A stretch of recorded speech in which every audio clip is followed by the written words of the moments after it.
Ouais l'équipe, c'est votre gars ATZA et aujourd'hui on se retrouve pour un nouvel épisode du petit tuto. Ça fait quelques mois qu'on en a déjà parlé, on avait parlé de beatmaking, je sais pas si tu t'en souviens. Mais là à côté de moi, j'ai un expert de cette préparation, tu vois, le bon son.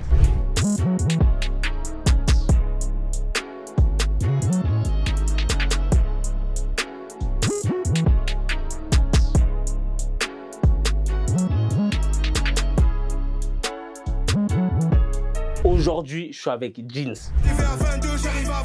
Y'a pas de ton porte-monnaie qui cusse, trop de... Je suis dans mon monde séparé de la tête. Puis j'envoie un énième prospectus. Comment tu vas? Ça va et toi frérot?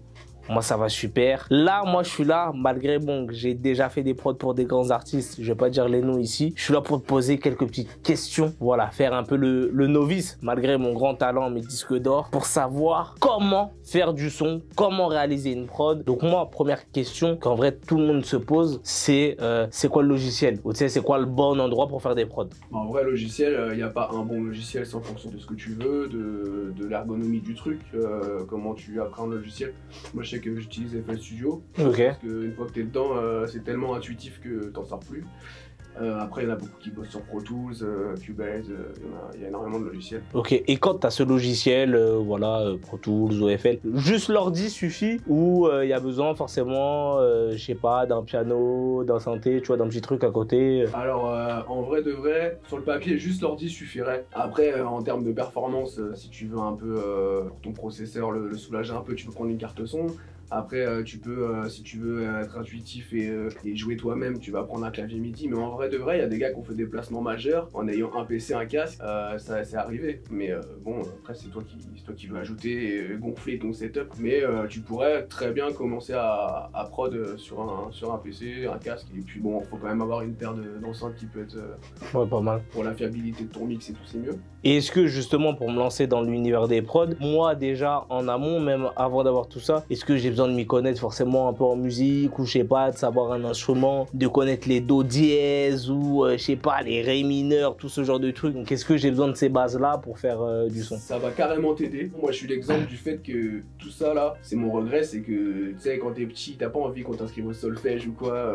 En fait, ça t'aide, mais c'est incroyable parce que ce qu'un gars il maîtrise, ce que tu cites, les accords et tout, la théorie musicale, en fait, ce que le gars maîtrise, il va faire en 5 minutes, ce que moi je vais mettre une demi-heure à faire parce que j'ai pas les bases et que j'ai pas eu le temps et que j'ai pas pris le temps de maîtriser et d'apprendre ça et d'apprendre d'un vrai instrument. Donc bah, tu pianotes et puis après j'arrange à la souris. Mais tu pourras très bien pareil t'en sortir. Je pense qu'aujourd'hui c'est une majorité qui se mettent à la musique sans avoir une notion de scale. Un ré mineur comme t'as dit ou un accord, tu vois, tu peux faire sans, mais c'est encore une histoire de gain de temps, quoi.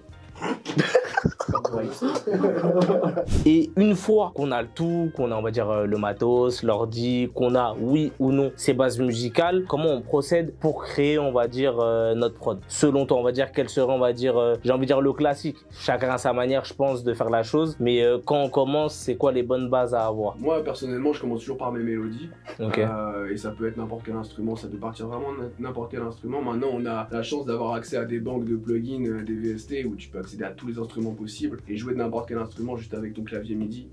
Donc moi je commence par les mélos, mais il y en a ils vont commencer par taper des drums direct les batteries et puis ça va les amener sur un style de beat où là après ils vont se dire tiens je vais mettre tel instrument. Franchement il n'y a pas de sens particulier. Tu peux très bien commencer par tes drums comme par les mélos. Je pense qu'il y a plus de gens qui commencent par taper des mélodies, mais je dis ça mais je n'en suis même pas sûr, mais je pense que c'est le cas. Il n'y a pas de process 1, 2, 3 quoi. C'est vraiment pour moi tu commences comme tu veux. Toi je sais pas si tu penses ça, mais moi en tant que grand beatmaker novice qui a eu plusieurs distinctions internationales, voilà, dont je vais dire une avec Jay-Z. Je dis souvent que quand on fait une prod, faut avoir, je pense, on va dire, savoir pourquoi on l'a fait et avoir le bon mood ou la bonne ligne directrice. Est-ce que toi, quand tu fais une prod, est-ce que c'est comme ça, c'est à l'instant, c'est direct, ou quand on est novice, comment chercher, on va dire, pour pas faire n'importe quoi et tout mélanger? Bah, de toute façon, il va y avoir deux cas de figure. Soit tu vas être direct, tu vas avoir du temps pour faire une prod et tu vas partir dans tous les sens selon ce que toi t'as envie de faire faire ce jour-là. Soit tu vas être un artiste qui lui a une idée, du coup tu vas devoir plier à ce qu'il veut faire, et là tu vas partir dans la direction que lui veut. Donc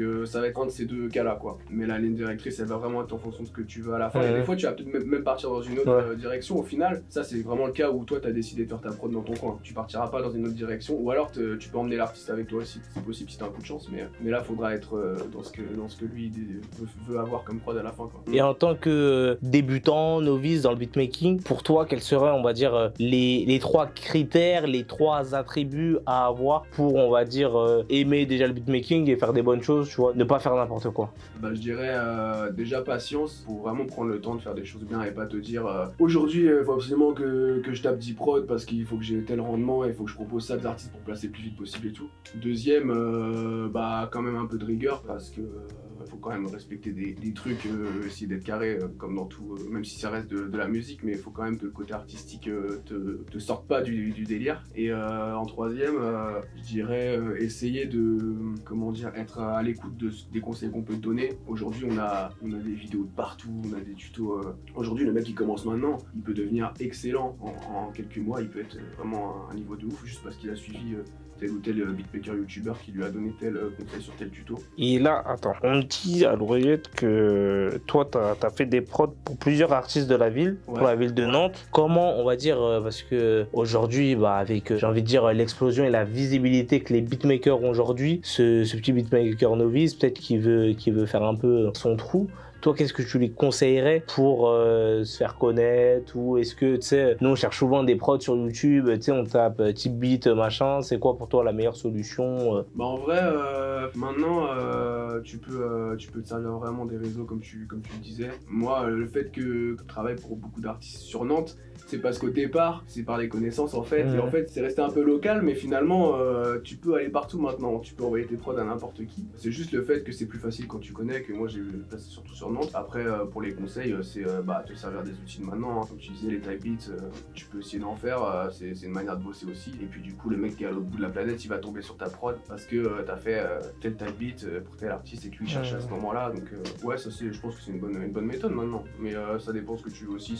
Si t'as un beatmaker qui veut du relationnel avec des artistes en studio et tout, bah là il faudra cibler du local au début. Et puis après tu pourras peut-être toi bouger dans des studios partout en France, que j'ai pas encore eu l'âge de faire moi. Mais aller bosser avec des artistes majeurs vraiment. Okay.